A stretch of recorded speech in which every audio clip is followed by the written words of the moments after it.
Good day, class. Today we will be trying to understand what is really the spectrum of a signal, what we really understand by the spectrum of a signal. A spectrum of a signal is simply the frequency domain representation of your signal.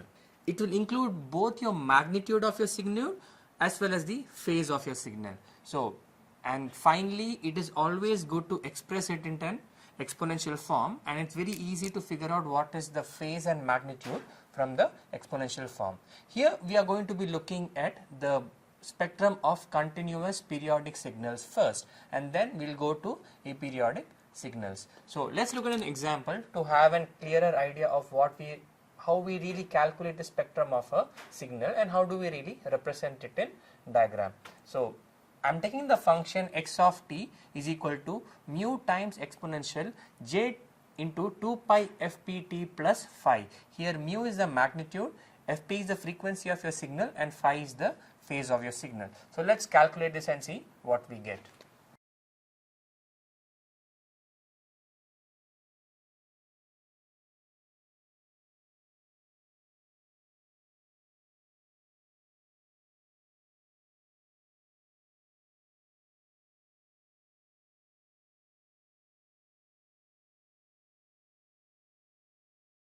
We have simplified the x of t into three different components. The first one here is the magnitude of your signal here.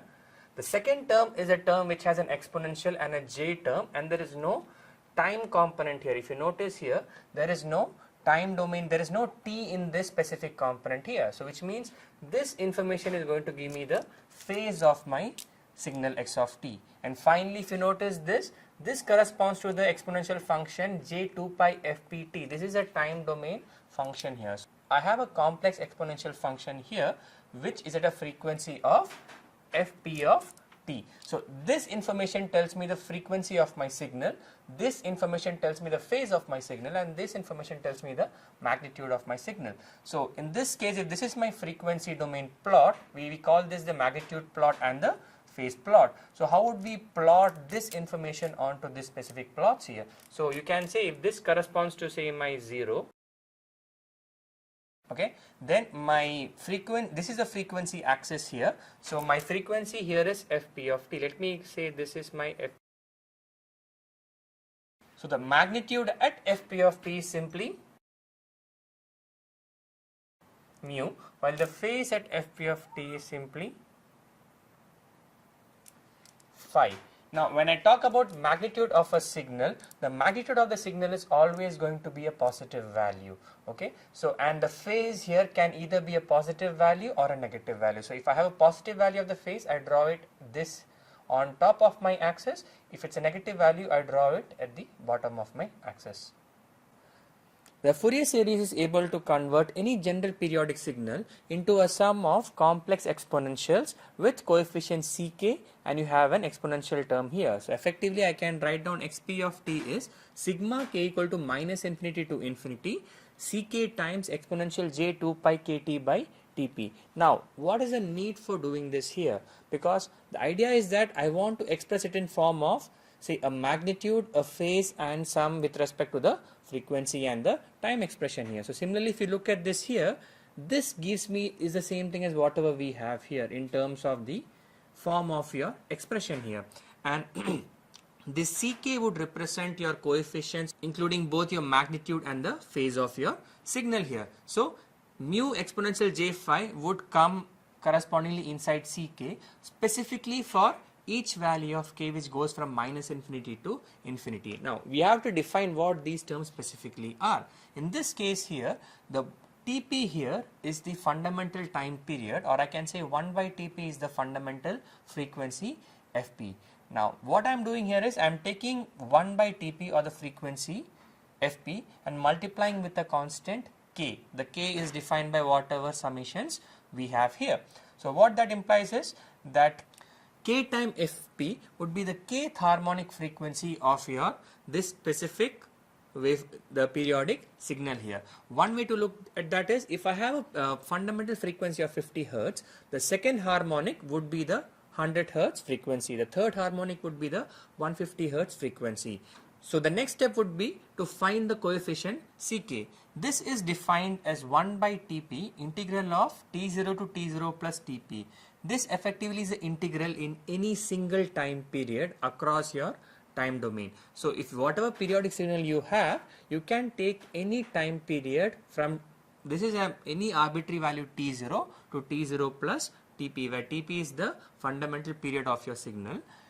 So C of k is 1 by Tp integral of T0 to T0 plus Tp xp of t, which is the periodic signal in this specific time period, exponential of minus j2 pi kt by Tp into dt. So this expression here effectively gives me how we are able to find out the value for the coefficient Ck. And once we find the value of the coefficient Ck, we can substitute different values of k and add them up to expression for the periodic signal here.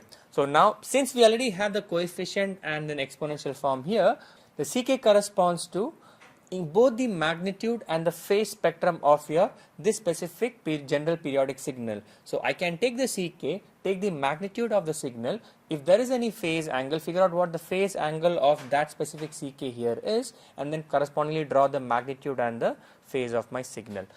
This here is the exponential form of your Fourier series. Another way to represent the Fourier series would be as a sum of sinusoids. So how we do that is we take this exponential term and convert it to the corresponding cosine and sinusoidal waveforms, and we will get up with something like this here, where the trigonometric form of your this specific general periodic signal is represented as A0 plus 2 times sigma k equal to 1 to infinity ak cos 2 pi kt by Tp plus bk sin 2 pi kt by Tp. Now A0 here is the DC value of your this whatever periodic signal is, or when I can find that out by substituting k equal to 0 here, and AK and BK are defined as such. So if you notice this, the AK and BK form looks very similar to whatever CK form here. The difference is, in your CK you had an exponential term, AK has a multiplying of cosine term, and BK has a multiplying of a sinusoid term here. So why we would want to go for the trigonometric form is because this sort of splits our signals into a multiplying with an even function and an odd function. So if I know the nature of my xp of t, then I can sort of conclude that certain the coefficients AK or BK may tend to 0. So one of the advantage of using a trigonometric form is that we will have less calculations to do there. So we first looked at a basic simple periodic signal. We looked at a general periodic signal and figured out, to find out the spectrum of this signal, I need to figure out what is the Fourier series exponential expression or the trigonometric form of your this signal here, this periodic signal here. But every waveform, irrespective of it being a periodic signal or an aperiodic signal, should have some form of representation in the corresponding frequency domain. So how do we represent an aperiodic signal now? So for a periodic signal, we know that we can use a Fourier series to find out our spectrum of your signal, and we notice that this spectrum exists specifically at certain frequencies. So this spectrum is what we called a discrete spectrum. Both the magnitude and the phase spectrums are discrete spectrum. For an aperiodic signal, we use the Fourier transform to find out the spectrum of the signal here. And contrary to your periodic signal, the spectrum now is going to be continuous in the frequency domain. So what that means is that I am going to have a continuous line or a continuous waveform in your frequency domain to represent the spectrum of an aperiodic signal. So how do we find the Fourier transform of any given aperiodic signal? So the first idea would be to find out what is the forward Fourier transform, which means I am finding out the frequency domain representation using the time domain aperiodic signal x of t. So now this is defined as x of f is equal to minus infinity to infinity the integral for x of t exponential of minus j2 pi ft dt. If you notice here, this f is not a value, but here now it is a variable here. So but this, because I'm integrating this with respect to dt and not f, this f is going to stay in your this function here. That's why we get to a continuous function of x of f here. Similarly, if I want to find out what is x of t, from x of f, I integrated x of f from minus infinity to infinity while multiplying it with exponential of j 2 pi ft, and if you notice this, I am integrating with respect to f, so my is going to be df here. So I can say that the Fourier transform of x of t is x of f, while another way to represent this is that x of t and x of f are Fourier transform pairs. So based on these, we will be next looking at some of the properties of Fourier transform. If we are given a Fourier transform pair of x of t and x of f, then we can define the following properties which can help us figure out what is the Fourier transform of different aperiodic signals here. So the first property we will be looking at is the linearity. Linearity is just scaling the magnitude of your signal in your time domain, correspondingly scales it in your frequency domain. For example, in this case, if I scale x1t by alpha and x2t by beta in the magnitude, correspondingly the Fourier transform x1f and x2f would be scaled by alpha and beta respectively. This is the first property. This is just scaling your magnitude of your signal.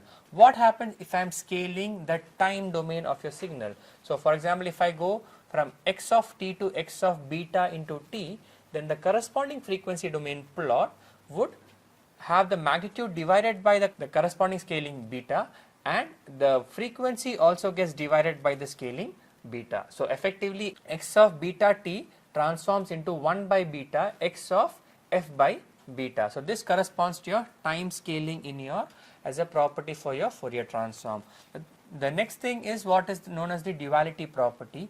If I already know the Fourier transform of x of t is x of f, then I can use the duality principle to find the Fourier transform of this function in time domains. For example, in this case, if I know this was x of f, I know that x of t now corresponds to a Fourier transform pair of small x of minus f, or x of minus t corresponds to small f x of f.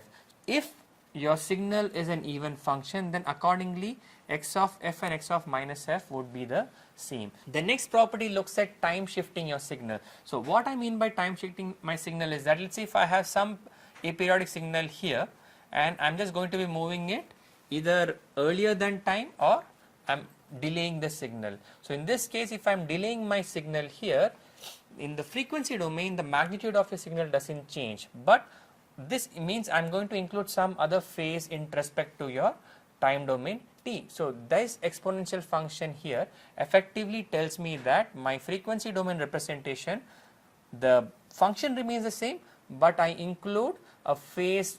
The phase actually changes by e raised to minus j 2 pi f t0, and because for Fourier transform your phase is a function of f, this becomes a continuous function of your frequency f, which means the phase is a continuous function of your frequency f.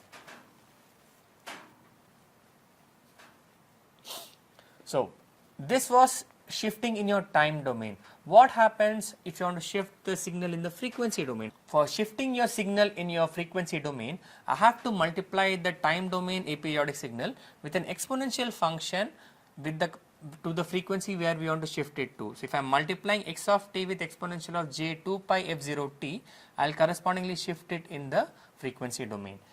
So this is what is the frequency shifting of your signal. So this frequency shifting is happening in your, you can see this very clearly in the spectrum of your x of t here. So the next is the multiplication of two time domain signals. If I can express any signal as a multiplication of two time domain signals, and I know the corresponding Fourier transform of these two individual signals, then the Fourier transform of the combined signal would be just the convolution of x1f and x2f. What it means is that multiplication in time domain converts to convolution in frequency domain, and the converse of that is that if I convolute in my time domain, I will have multiplication in the frequency domain. So x1t convolution with x2 of t gives me x1f into x2f. So this is the convolution property for your Fourier transforms. Next, let's say if I can express the signal as a differentiation of a known Fourier transform pair. So in that case, I can then find out the corresponding Fourier transform by just multiplying j2 pi f with the Fourier transform of whatever was the x of t. So this gives us the differentiation property, which says that I can find the Fourier transform of this specific term here, which is d by dt x of t, which is just j2 pi f x of f. The corollary for this is that I can take the second differential of this, third differential of this, it just keeps multiplying with another j2 pi f every time you differentiate it. So remember to use that if you have multiple differentiations or if you have higher orders of differentiation. And finally, the property we will be looking at is the integration property, where if I can express an aperiodic signal as an integral of a known Fourier transform pair, then the corresponding Fourier transform for that unknown aperiodic signal is 1 by j2 pi f x of f. So x of f is the original Fourier transform pair of x of t plus half of x of 0 into del function of f. Now x of 0 is basically the value of your frequency domain function at f equal to 0, while del f is basically your impulse function at f equal to 0. So these correspondingly covers all our different 9 properties of Fourier transform. We can use these properties to find out what is the Fourier transform for any aperiodic signal if I can represent it into these forms and I know the corresponding x of t and x of f Fourier transform pairs.